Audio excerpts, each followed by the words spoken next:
दोस्तों स्वागत है आपका बिहार न्यूज़ में। दोस्तों मैं हूं फिरदौस गनी और आप देख रहे हैं केडीबी लाइव। दोस्तों आज हो चुका है 6 जनवरी 2022। तो आज की बिहार की टॉप न्यूज़ लेकर आए हैं आपके लिए। दोस्तों वीडियो स्टार्ट करने से पहले आपसे रिक्वेस्ट है, अगर आप नए आए हैं इस चैनल पर तो फिर इस चैनल को सब्सक्राइब करके बेल आइकन को भी प्रेस कर दीजिए और साथ में वीडियो को लाइक कर दीजिए, अपने दोस्तों के साथ शेयर भी कीजिए। तो चलिए दोस्तों स्टार्ट करते हैं आज की पूरे बिहार की टॉप न्यूज़।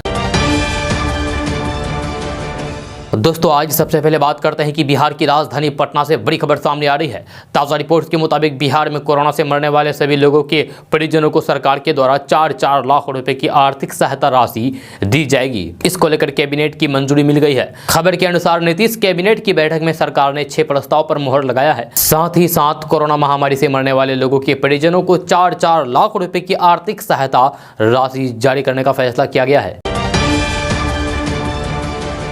दोस्तों बात करते हैं कि बिहार में कोरोना की लहर काफी तेजी से फैल रही है। हर दिन रिकॉर्ड तौर मरीज मिल रहे हैं। कोरोना को लेकर एक बड़ी खबर सामने आ रही है कि सीएम हाउस में 30 से 35 सुरक्षा कर्मी संक्रमित पाए गए हैं। इसके अलावा मुख्यमंत्री नीतीश कुमार के 7 से 8 स्टाफ भी संक्रमित हुए हैं। अभी और सुरक्षा कर्मियों की जाँच जारी है। ये संख्या और भी बढ़ सकती है।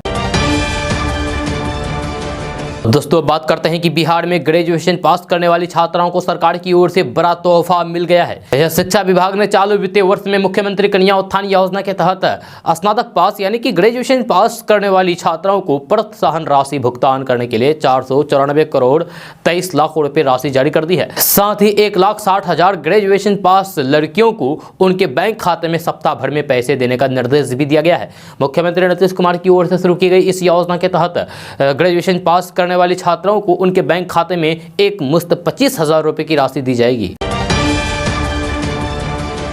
कोरोना महामारी से जंग लड़ने के लिए बिहार कितना तैयार है? क्या ऐसे ही कोरोना महामारी से बिहार जंग लड़ेगा? जी हाँ, तस्वीर सब बयां करती है। पूर्णिया के राजकीय चिकित्सा महाविद्यालय एवं अस्पताल यानी कि जीएमसीएच से आई एक तस्वीर ये बताने को काफ़ी है कि ठंड के दिनों में जब मरीजों को जमीन पर लेटाकर इलाज किया जा रहा है तो गर्मी और बरसात में क्या ही होता होगा। स्वास्थ्य व्यवस्था को मजबूत करने के दावे करने वाले हुक्मरानों को शायद ये तस्वीर ना दिखाई दे, लेकिन जनता सब देख रही है और समझ भी रही है और सवाल भी कर रही है कि क्या हम इसी तरीके से महामारी से बचेंगे। दरअसल पूर्णिया के अस्पताल के वार्ड के बरामदे में ही जमीन पर मरीज का उपचार किया जा रहा है, इलाज किया जा रहा है। यह सर्दी के मौसम में अस्पताल की तरफ से कंबल तक मुहैया नहीं कराया गया है। मंगलवार को अस्पताल के वार्ड में बरामदे पर कड़ाके की सर्दी में बरामदे में ही गद्दे पर ही मरीज का उपचार किया जा रहा था। यह चादर तक गद्दे में नहीं डाला गया है। सरकारी स्तर पर चादर की आपूर्ति की जाती है। जब व्यवस्था के नाम पर उदासीनता का माहौल है। यहाँ तक कि मरीज शिकायत करते हैं कि उनको डॉक्टर देखने तक नहीं आते हैं। यह दवा और पानी तक बाहर से खरीदनी पड़ती है। सर्दी के मौसम में बरामदे में उपचार करना यानी कि इलाज करना कहां की मानवीयता है। मरीज अमानवीय स्थिति में उपचार करने के लिए लाचार हैं। जब मेडिकल वार्ड के सामने बरामदे में बेड लगाकर मरीजों का उपचार किया जा रहा है। जब हवा तेज चलने पर मरीज और परिजन दोनों को परेशानी होती है। दोस्तों बात करते हैं कि बिहार में एक शख्स ने 2 बार नहीं बल्कि 11 बार कोरोना वैक्सीन ले चुका है। यह सुनने में आपको अजीब लगेगा, लेकिन बिहार के मधेपुरा से ऐसा ही चौंकाने वाला मामला सामने आया है। यह खुद वैक्सीन लेने वाले शख्स ने बताया है कि उसने कब और किस तरीके से टीका लगाया है। इतना ही नहीं, उसने 12वीं डोज की भी तैयारी कर ली थी, हालांकि टीका लग नहीं सका। कोरोना की वैक्सीन लगवाने वाला शख्स उदा किशनगंज अनुमंडल के पुरौनी थाना क्षेत्र के ओरिया गाँव का रहने वाला है। ब्रह्मदेव मंडल जो 84 साल के हैं, उन्होंने दावा किया है कि उसने अब तक कोरोना वैक्सीन की 11 डोज ले ली है।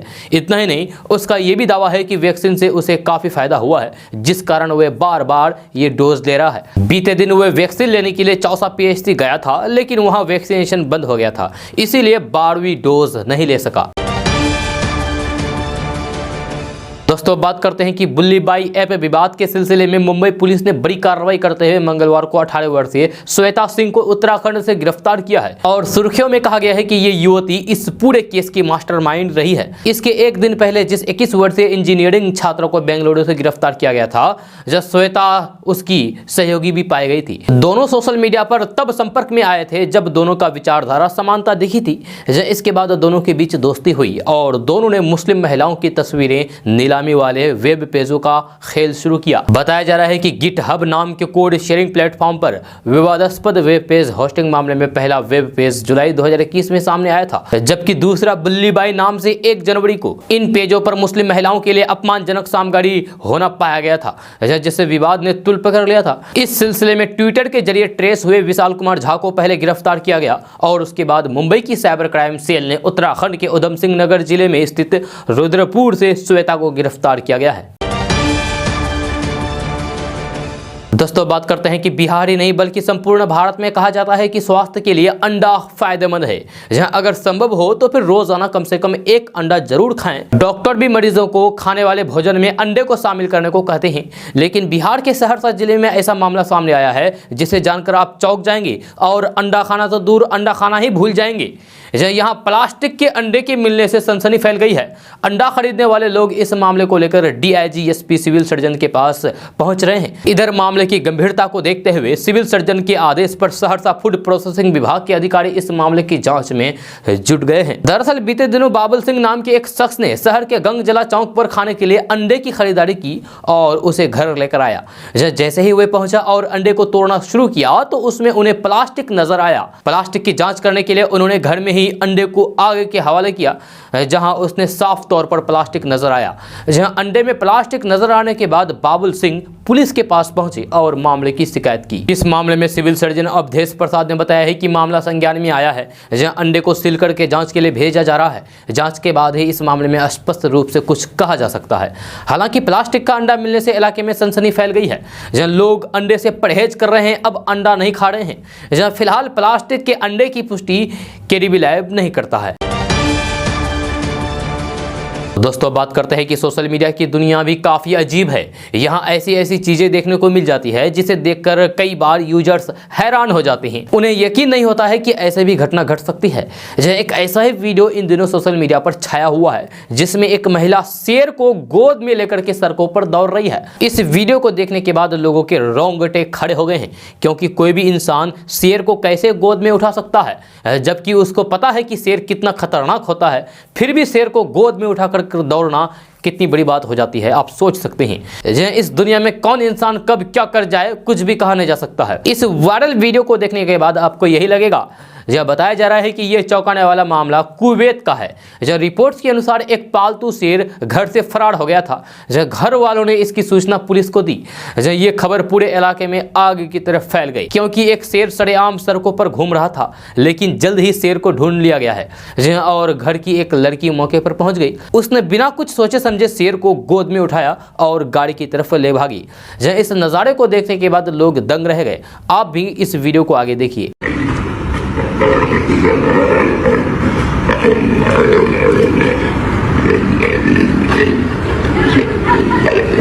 वीडियो देखकर आप भी जरूर एक पल के लिए सहम गए होंगे। इस नज़ारे को देखने के बाद शायद ही कोई है जो हैरान ना हुआ हो। अब ये मामला सोशल मीडिया पर भी धमाल मचा रहा है। दोस्तों बात करते हैं कि ई श्रम पोर्टल पर करीब 20 करोड़ लोगों ने रजिस्ट्रेशन करा लिया है और ये संख्या लगातार दिन प्रतिदिन बढ़ते ही जा रही है। अब तक पोर्टल पर 19 करोड़ 24 लाख से अधिक मजदूरों का पंजीकरण हो चुका है, जिसमें युवा मजदूरों की संख्या अधिक है। यूपी की बात करें तो यूपी में अब तक 7 करोड़ 1 लाख लोगों ने पंजीकरण कराया है। वहीं दूसरे नंबर पर पश्चिम बंगाल 2 करोड़ 37 लाख मजदूरों के साथ है, जबकि बिहार तीसरे नंबर पर 1 करोड़ 77 लाख और चौथे नंबर पर ओडिशा 1 करोड़ 27 लाख के साथ है। तो अगर आप भी अभी तक ई श्रम पोर्टल पर अपना रजिस्ट्रेशन नहीं कराए हैं तो फिर जल्द करा लें, क्योंकि आपको इससे बहुत ही फायदा मिलेगा सरकार की तरफ से।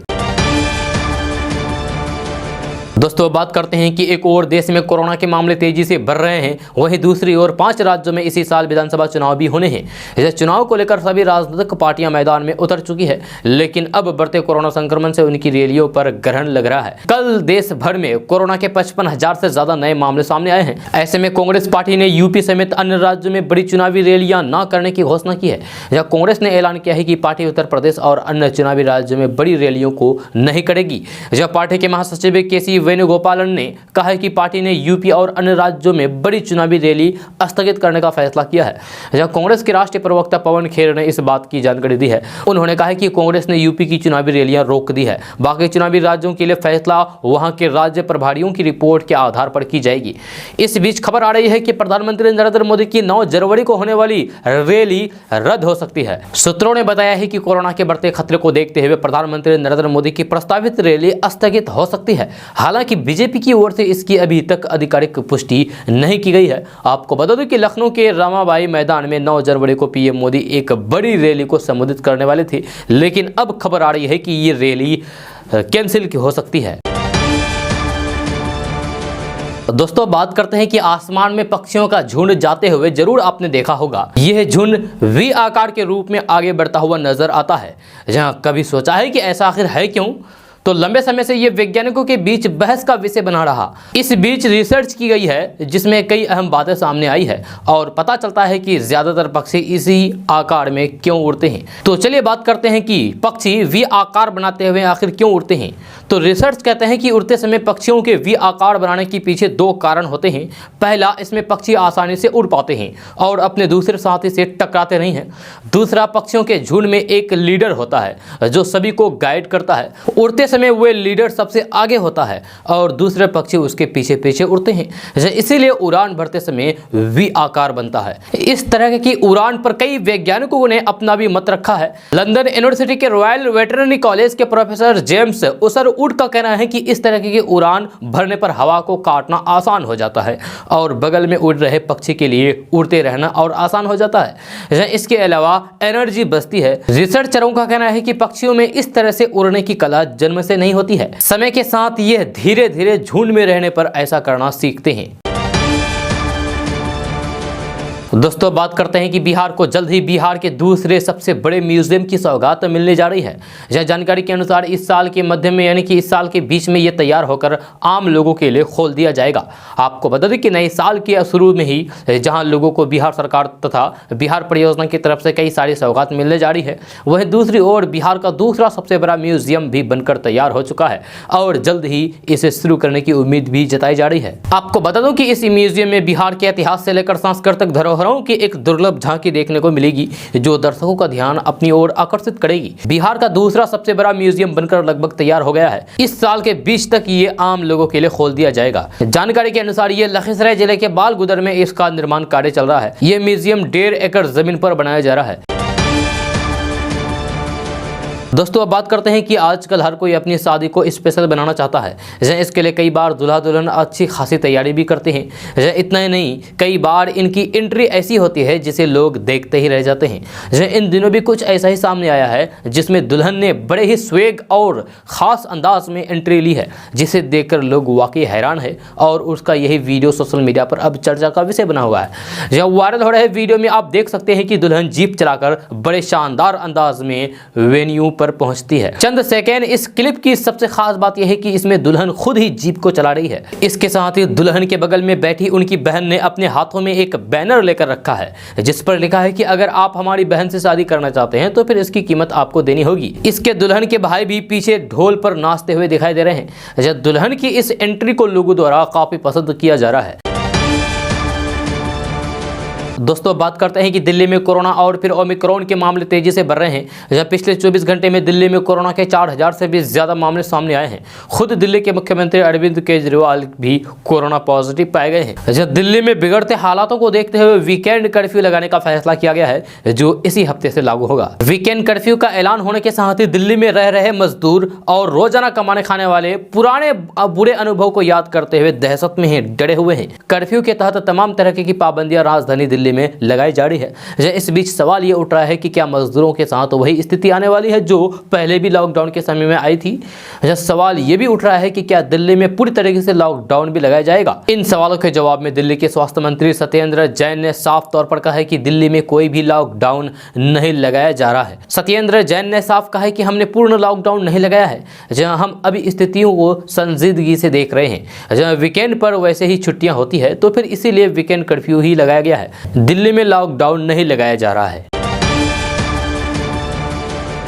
दोस्तों बात करते हैं कि उत्तर प्रदेश के विधानसभा चुनाव में यूपी की सियासत में जमीन तलाश रहे ऑल इंडिया मजलिस इत्तेहादुल मुस्लिमीन यानी कि AIMIM के राष्ट्रीय अध्यक्ष असदुद्दीन ओवैसी को मुरादाबाद में फजीहत का सामना करना पड़ा है। जहां ओवैसी यहां एक चुनावी जनसभा को संबोधित करने के लिए आने वाले थे, लेकिन उनको वहां पर होटल में कोई कमरा नहीं दिया।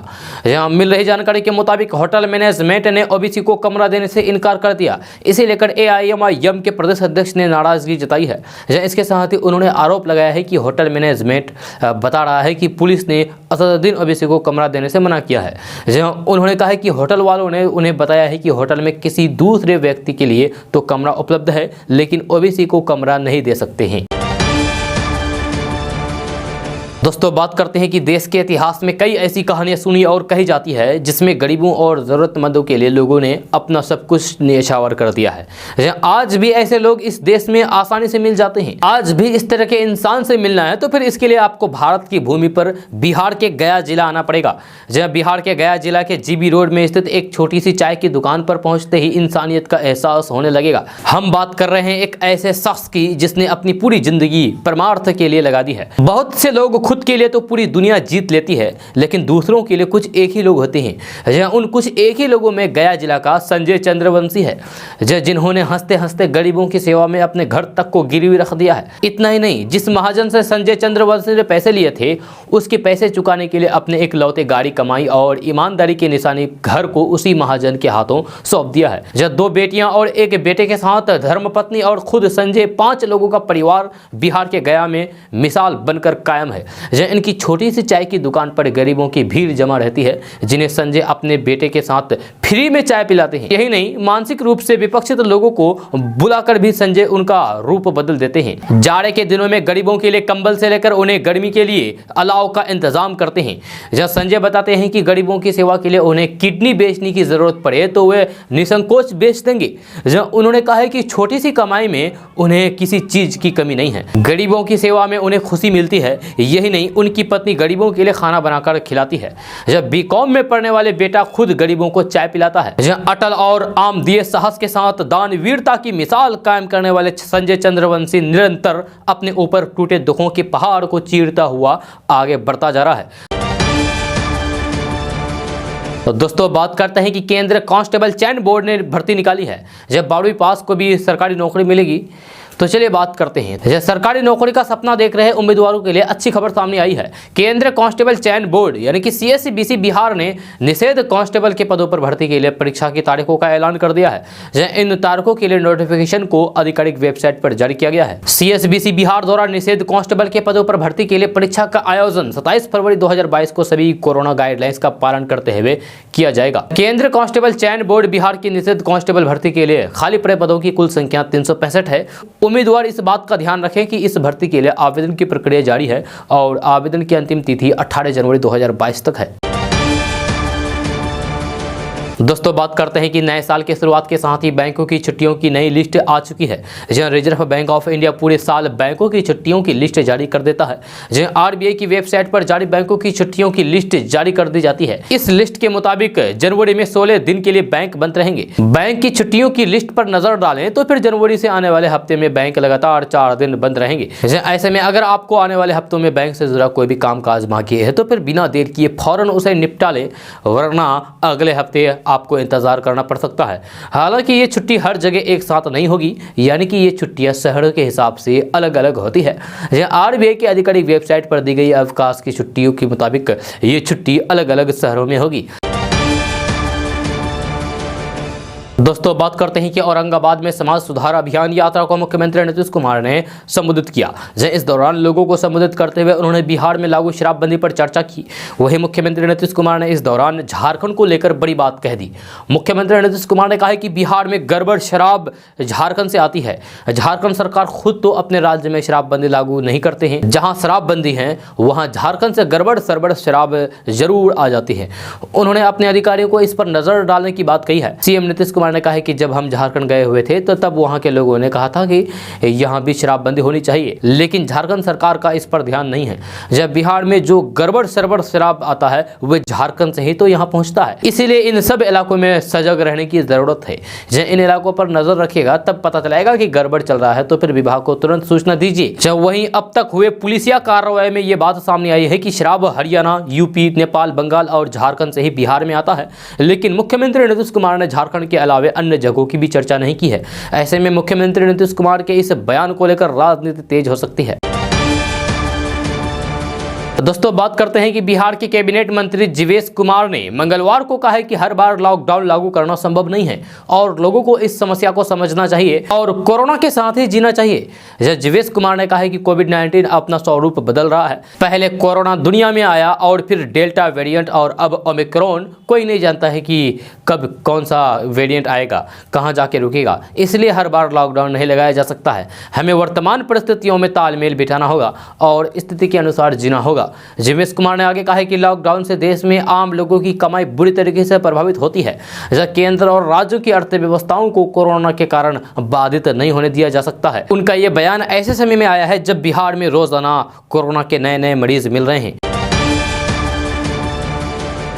दोस्तों बात करते हैं कि नेता प्रतिपक्ष तेजस्वी यादव ने अक्टूबर महीने में ही इस बात का ऐलान किया था कि वे बिहार में देश का सबसे बड़ा बेरोजगार यात्रा निकालेंगे। 27 अक्टूबर को तेजस्वी यादव ने इस बात की घोषणा की थी और आगामी 14 जनवरी को खरमास खत्म होने के बाद तेजस्वी यादव बिहार दौरे पर निकलने की तैयारी में थे, लेकिन बिहार में कोरोना की लहर ने तेजस्वी यादव की सारी प्लानिंग को गड़बड़ कर दिया है। दरअसल उस तीसरी लहर की जबरदस्त रफ्तार को देखते हुए सरकार ने राज्य के अंदर सिरे से पाबंदी लागू कर दी है। नाइट कर्फ्यू के साथ साथ किसी भी तरह के राजनीतिक आयोजनों पर भी बंदी से लगाई है, जब केवल 50 लोगों के साथ ही किसी कार्यक्रम को आयोजित करने और फिर उसकी भी अनुमति पूर्व में लेने की गाइडलाइंस जारी की गई है। ऐसे में तेजस्वी यादव की बिहार यात्रा खटाई में पड़ती दिख रही है। 2 दिन पहले ही नेता प्रतिपक्ष तेजस्वी यादव ने अपनी पार्टी के रथ की सर्विसिंग कराई थी, यानी कि बस की सर्विसिंग कराई थी, उस बस की जिस बस पर वो यात्रा निकलने वाले थे।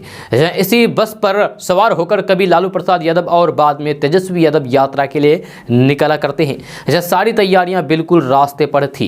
जहां पार्टी के अंदरूनी सूत्रों की माने तो तेजस्वी यादव 17 जनवरी के बाद बिहार दौरे पर निकलने वाले थे। खुद तेजस्वी यादव ने भी साल के पहले दिन इस बात के संकेत दिए थे कि खरमास खत्म होते ही वे बिहार दौरे पर निकलेंगे और युवाओं को अपने साथ जोड़ेंगे। जब बिहार में बेरोजगारी जैसे मुद्दे के साथ युवाओं को जागरूक करने और फिर उन्हें अपने साथ जोड़ने के लिए तेजस्वी यादव ने इस यात्रा का खाका तैयार किया था, लेकिन अब यह सब कुछ खटाई में पड़ता हुआ दिखाई दे रहा है क्योंकि कोरोना अपना दायरा बढ़ाते जा रहा है। दोस्तों बात करते हैं कि बिहार में कोरोना के बढ़ते प्रभाव को देखते हुए पटना, भागलपुर, बक्सर सहित सभी जिलों में दुकान खोलने का समय बदल गया है। इसको लेकर बिहार सरकार के गृह विभाग की ओर से दिशा निर्देश भी जारी किया गया है। खबर के अनुसार बिहार के सभी जिलों में आवश्यक सेवाओं की दुकानों को छोड़कर बचे हुए सभी दुकानों को शाम 8 बजे तक ही खोलने की इजाजत होगी। सभी थानेदारों को शाम 8 बजे के बाद दुकानों को बंद करने की जिम्मेदारी दी गई है। वही कोरोना के कारण बिहार के सभी सिनेमा हॉल, जिम, पार्क, उद्यान, क्लब और स्विमिंग पूल, मंदिर, मस्जिद को अगले आदेश तक के लिए पूरी तरीके से बंद कर दिया गया है। जबकि दुकानों में दुकानदारों और ग्राहकों को अनिवार्य रूप से मास्क लगाने के आदेश दिए गए हैं। आपको बता दूं कि शाम 8 बजे के बाद कोरोना गाइडलाइंस की अनदेखी करने और फिर नाइट कर्फ्यू के दौरान दुकान खुली मिली तो फिर उसको सील कर दिया जाएगा। साथ ही साथ दुकानदारों पर भी कार्रवाई की जाएगी। इसीलिए कोरोना गाइडलाइंस का पालन अनिवार्य रूप से करना होगा। दोस्तों बात करते हैं कि बिहार के मुख्यमंत्री नीतीश कुमार का चल रहा समाज सुधार अभियान कोरोना की भेंट चढ़ गया और 6 जनवरी को होने वाली बेगूसराय समेत बिहार के अन्य जिलों में होने वाली सभा स्थगित कर दी गई है। यह समाज सुधार अभियान 22 दिसंबर को मोतिहारी से शुरू हुई थी और अलग अलग जिलों से होते हुए 15 जनवरी को पटना में संपन्न होनी थी। अंतिम अभियान औरंगाबाद के पुलिस लाइन में 4 जनवरी को आयोजित हुई थी। इसकी अगली कड़ी 6 जनवरी को बेगूसराय, 8 जनवरी जमुई, 11 जनवरी पूर्णिया, 12 जनवरी मधेपुरा, 13 जनवरी भागलपुर और 15 जनवरी को पटना में आयोजित होनी थी। इस अभियान के जरिए नीतीश कुमार शराबबंदी, नशा मुक्ति, दहेज प्रथा एवं बाल विवाह को लेकर जागरूकता अभियान चला रहे थे, जिसमें मुख्य रूप से जीविका दीदी को वे संबोधित कर रहे थे और इस अभियान से जुड़कर समाज की कुरीति को खत्म करने का आह्वान कर रहे थे। जहां पर कोरोना के बढ़ते मामलों के बीच सरकार ने सख्ती के साथ निर्णय लिया है और धार्मिक स्थल समेत भीड़ भाड़ वाले जगह यानी कि पार्क, सिनेमा हॉल, को पूरी तरीके से बंद करने का फैसला किया है। इसके साथ ही सभी राजनीतिक, सामुदायिक, सांस्कृतिक एवं सार्वजनिक आयोजनों में अधिकतम 50 व्यक्ति के शामिल होने की अनुमति दी गई थी। दोस्तों बात करते हैं कि उत्तर प्रदेश में होने वाले विधानसभा चुनाव से पहले ताबड़तोड़ रैलियों का दौर जारी है। यूपी के मुरादाबाद में एक जनसभा को संबोधित करते हुए एआईएमआईएम के चीफ असदुद्दीन ओवैसी ने पीएम मोदी, राहुल गांधी, अमित शाह और योगी आदित्यनाथ और अखिलेश यादव का नाम लेकर कहा कि आप सब एक साथ बैठकर तय कर लो कि आप सबसे बड़े हिंदू कौन हो, आप में से सबसे बड़े हिंदू कौन हो। सम्मेलन को संबोधित करते हुए ओवैसी ने कहा है कि एक मजाक है। अभी मुझे किसी ने बताया है कि आदित्यनाथ राहुल गांधी के बारे में ये कह रहे थे कि राहुल किसी मंदिर में गए तो फिर उन्हें बैठना नहीं आया। मैं राहुल गांधी से ये कह रहा हूँ, योगी आदित्यनाथ से कह रहा हूँ, नरेंद्र मोदी से कह रहा हूँ, अमित शाह जी से कह रहा हूँ, अखिलेश यादव से कह रहा हूँ कि आप पाँचों एक साथ मिलकर बैठकर तय कर लो कि सबसे बड़ा हिंदू है कौन। आप पांचों एक जगह बैठ जाओ और फिर तय कर लो। राहुल गांधी हिंदू और हिंदुत्ववादी की बात करते हैं, बीजेपी हिंदुत्ववादी की बात करते हैं। अच्छा बाबा ये बताओ, जो मंदिर नहीं जाता उसका क्या होगा। दोस्तों बात करते हैं कि नेपाल के सीमावर्ती इलाकों में रहने वाले और हजारों पर्यटकों के लिए बड़ी खुशखबरी है। मधुबनी के जयनगर से नेपाल के जनकपुर तक जल्द ही रेल सेवा शुरू होने की उम्मीद है। गृह मंत्रालय और भारतीय रेल के अधिकारियों ने जयनगर का दौरा करके तैयारियों का जायजा लिया है। जयनगर से जनकपुर कुर्था के बीच ट्रेन चलाने की तैयारी लगभग पूरी हो गई है। ऐसे में ये संभावना जताई जा रही है कि मिथिलांचल के लोगों को नए साल में इंडो नेपाल रेल सेवा की सौगात मिल जाएगी। आपको बता दें कि बिहार और देश के अन्य हिस्सों में बड़ी संख्या में श्रद्धालु जनकपुर जाते हैं। ट्रेन सेवा शुरू होने से पर्यटकों को भी बढ़ावा मिलने की संभावना है। इसके अलावा बड़ी तादाद में दैनिक यात्रा भी नेपाल आते जाते हैं। दोस्तों बात करते हैं कि वेतनमान और अस्थायी नौकरी की मांग को लेकर अहले सुबह बीजेपी दफ्तर के बाहर सैकड़ों पुलिस मित्र इकट्ठा हो गए। इस कड़ाके की ठंड में महिलाएं, पुरुषों के साथ छोटे छोटे बच्चे भी शामिल हैं। आपको बता दें कि 2012 में ग्राम रक्षा दल और पुलिस मित्रों को स्थानीय थाने में बहाल किया गया था। हालांकि पैमाना क्या था उस समय भी स्पष्ट नहीं किया गया। आज सभी लोग वेतनमान और नौकरी अस्थायी करने की मांग के साथ आत्मदाह करने की अल्टीमेट दे दिया है। कर्मियों का कहना है कि उनके सामने भुखमरी की समस्या उत्पन्न हो गई है। सभी लोग सरकारी कार्यों में लगातार योगदान दे रहे हैं, जहां उसके एवज में सरकार उन्हें कुछ नहीं दे रही है। दोस्तों बात करते हैं कि बिहार में बढ़ते कोरोना के मामले ने बिहार सरकार की चिंता बढ़ा दी है। स्वास्थ्य विभाग ने सभी डॉक्टरों, नर्स, पैरामेडिकल स्टाफ सहित स्वास्थ्य कर्मियों की छुट्टी को 28 फरवरी तक के लिए रद्द कर दिया है। इस संबंध में मंगलवार को आदेश जारी कर दिया गया है। स्वास्थ्य विभाग ने इस आदेश को तत्काल प्रभाव से लागू कर दिया है। इतना ही नहीं बल्कि सभी जिलों के जितने भी डॉक्टर या फिर कर्मी छुट्टी पर गए हैं उन्हें जल्द योगदान देने के लिए कहा गया है। दोस्तों बात करते हैं कि बिहार की राजधानी पटना से ये बड़ी खबर सामने आ रही है। ताज़ा रिपोर्ट्स के मुताबिक पटना, मुजफ्फरपुर, भागलपुर और गया में ऑटो के रूट में बदलाव किए जाएंगे। इसको लेकर सर्वे कराया जाएगा। इसके बाद ऑटो का परमिट दिया जाएगा। खबर के अनुसार शहर के अलग अलग रूट्स पर यात्रियों के दबाव को देखते हुए ऑटो की संख्या निर्धारित की जाएगी। इसको लेकर बिहार परिवहन विभाग ने तैयारियां शुरू कर दी है। पहले चरण में ये काम राजधानी पटना में किया जाएगा। इसके बाद दूसरे चरण में मुजफ्फरपुर, भागलपुर और गया में अलग अलग रूट पर ऑटो का परिचालन तय किया जाएगा। जिस ऑटो को जिस रूट पर परिचालन की परमिट मिलेगी उसे उसी रूट पर ऑटो का परिचालन करना होगा। तो दोस्तों अब बात करते हैं कि प्रधानमंत्री नरेंद्र मोदी अक्सर बिहार, झारखंड समेत पूर्वोत्तर के क्षेत्र के विकास के बाद ही देश का संपूर्ण विकास होने की बात कहते हैं। इसको लेकर केंद्र की सरकार लगातार योजनाएं भी बना रही है और उसे लागू भी कर रही है। बिहार झारखंड की बात करें तो बिहार में 4 एक्सप्रेसवे, गंगा नदी पर बन रहे 14 पुल, सुपौल में कोसी नदी पर देश का सबसे लंबे पुल के साथ ही रेलवे पटरियों की दोहरीकरण और कई मॉडल स्टेशन बनाने की दिशा में काम जारी है। ट्रेन की गति बढ़ाने को लेकर भी रेल मंत्रालय द्वारा कई योजनाएं जमीन पर उतारी जा रही है। इसी क्रम में बिहार झारखंड से बुलेट ट्रेन चलाने की योजना पर भी काम हो रहा है। दरअसल भारतीय रेल ने आम लोगों और फिर व्यवसायियों की मांग पर ध्यान देते हुए अहमदाबाद से मुंबई बुलेट ट्रेन प्रोजेक्ट की घोषणा के बाद बिहार झारखंड में भी बुलेट ट्रेन चलाने की मांग पर अपनी तैयारी शुरू कर दी है। इसके तहत वाराणसी से हावड़ा के बीच बुलेट ट्रेन चलाने की तैयारी है। जब बिहार के दूसरे रूट से भी वाराणसी हावड़ा बुलेट ट्रेन गुजारने की बात पर विचार जारी है। इसे राजधानी पटना से जोड़े जाने का प्रस्ताव है। इस प्रस्ताव के अनुसार बुलेट ट्रेन बिहार के 5 शहरों से होकर गुजरेगी। बिहार के 5 और झारखंड के 4 शहरों में बुलेट ट्रेन के ठहराव के लिए स्टेशन भी बनाए जा सकते हैं। बुलेट ट्रेन बिहार के बक्सर, आरा, पटना, बिहार शरीफ और नवादा से होकर गुजरेगी। दोस्तों बात करते हैं कि नाबालिग लड़कियों को सामाजिक कुरीतियों के खिलाफ जागरूक करके आत्मनिर्भर बनाने के लिए महिला विकास निगम 22 जिलों में उड़ान योजना की शुरुआत की गई है। इसके तहत 14 से 19 साल की किशोरियों यानी कि लड़कियों को दहेज और बाल विवाह के दुष्प्रभाव के बारे में जागरूक किया जाएगा। इसके साथ इनको कौशल विकास योजना के तहत विभिन्न कोर्सों की ट्रेनिंग देकर आत्मनिर्भर बनाया जाएगा। 15 जनवरी को पटना में कार्यक्रम आयोजित किया जाएगा। इसकी तैयारी तेज कर दी गई है। दोस्तों बात करते हैं कि हरिद्वार में पिछले दिनों आयोजित धर्म संसद में विवादास्पद टिप्पणी का मामला तुर पकड़ता जा रहा है। आर्म्ड फोर्स के पूर्व प्रमुखों के बाद अब 32 पूर्व भारतीय विदेश सेवा यानी कि IFS के अधिकारियों ने एक खुला लेटर लिखकर इसकी निंदा की है। जी हां, आपको बता दूं कि हरिद्वार के खरखड़ में स्थित वेद निकेतन में 16 में से 19 दिसंबर तक धर्म संसद का आयोजन किया गया था। जहां आरोप है कि इसमें कुछ लोगों ने कथित तौर पर हेट स्पीच दी थी और इसके बाद वीडियो सोशल मीडिया पर वायरल हो गया। वहीं इस मामले में ज्वालापुर निवासी गुलबहार कुरैशी की शिकायत पर पुलिस ने UPCA वक्फ बोर्ड के पूर्व अध्यक्ष वसीम रिजवी उर्फ जितेंद्र नारायण सिंह त्यागी के खिलाफ धार्मिक उन्माद फैलाने का मामला दर्ज किया गया था और वायरल वीडियो के तुल पकड़ने के बाद हरिद्वार कोतवाली पुलिस सक्रिय हो गई है। सशस्त्र बलों के पूर्व प्रमुखों सहित प्रमुख नागरिकों द्वारा हरिद्वार में दिए गए घृणास्पद भाषणों के खिलाफ कार्रवाई की मांग को लेकर विरोध जताया जा रहा है। जब बुधवार को पूर्व IFS अधिकारियों के एक ग्रुप यानी कि जो 32 पूर्व अधिकारी हैं, उन्होंने सरकार के खिलाफ कलंक अभियान छेड़ा है। इस ग्रुप ने एक ओपन लेटर लिखकर कहा है कि इस मामले की सबको निंदा करनी चाहिए। धार्मिक, जातीय, वैचारिक या फिर क्षेत्रीय मूल्य की परिवाह किए बिना स्पष्ट रूप से इसकी निंदा की जानी चाहिए।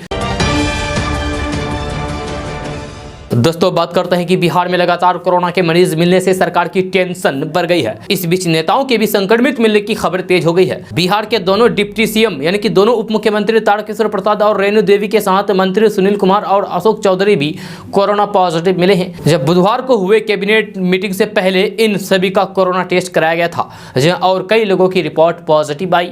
इससे पहले पूर्व CM जीतन राम मांझी पूरा परिवार कोरोना पॉजिटिव मिला।